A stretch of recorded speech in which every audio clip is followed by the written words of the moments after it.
பாகிஸ்தான் மற்றும் பாகிஸ்தான் ஆக்கிரமிப்பு காஷ்மீரில் இன்று மே 7 இலக்குகளை குறிவைத்து இராணுவ தாக்குதல்களை மேற்கொண்டுள்ளோம் என்று இந்தியா அறிவித்துள்ளது. கட்சி பாகுபாடின்றி அனைத்து எதிர்க்கட்சிகளும் இந்திய இராணுவத்தின் இந்த பதிலடிக்கு ஆதரவு கொடுத்துள்ளனர். இந்த நிலையில் இதுகுறித்து இன்று பத்திரிகையாளர் சந்திப்பின் போது இந்திய வெளியுறவுத்துறை செயலர் விக்ரம் மிஸ்ரி உடன் இந்திய இராணுவத்தின் லெப்டினன்ட் கர்னல் சோஃபியா குரேஷி மற்றும் இந்திய விமானப்படையின் விங் கமாண்டர் வியோமிகா சிங் ஆகிய 2 பெண் அதிகாரிகள் ஆபரேஷன் சிந்தூர் பற்றி விளக்கினர்.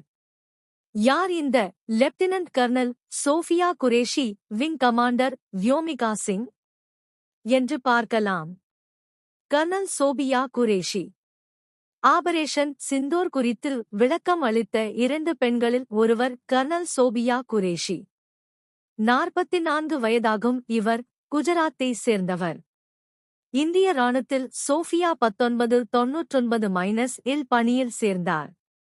சோஃபியாவை திருமணம் செய்து கொண்டவரும் ஒரு இராணுவ வீரரே. இராணுவ குடும்பத்தில் இருந்து வந்தவர். இவரின் தாத்தா, அப்பா, கணவர் என அனைவருமே ஆர்மியில் இருப்பவர்கள். சோஃபியா ஐநாவின் அமைதி குழுவில் 6 ஆண்டுகள் பணியாற்றியுள்ளார். கடந்த 206 இல் காங்கோவில் அமைதியை நிலைநாட்ட அனுப்பப்பட்ட குழுவில் இடம் பிடித்தார். 2016 ஆண்டு 18 நாடுகள் பங்கேற்ற எக்ஸசைஸ் ஃபோர்ஸ் 18 அணிவகுப்பு ஒத்திகையில் இந்திய இராணுவத்தை வழிநடத்தியவர்.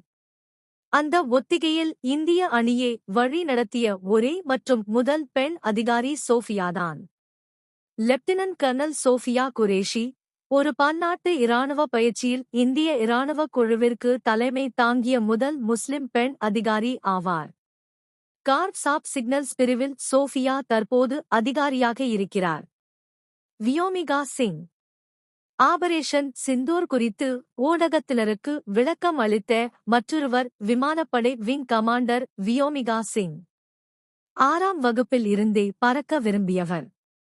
பொறியியல் படித்துவிட்டு இந்திய விமானப்படையில் ஹெலிகாப்டர் பைலட்டாக 2019 இல் பணியில் சேர்ந்தார். ஆங்கிலத்தில் விளக்கங்கள் சொன்ன வியோமிகா சிங் இன்ஜினியரிங் பட்டதாரியான இவர் திறமையான ஹெலிகாப்டர் பைலட்.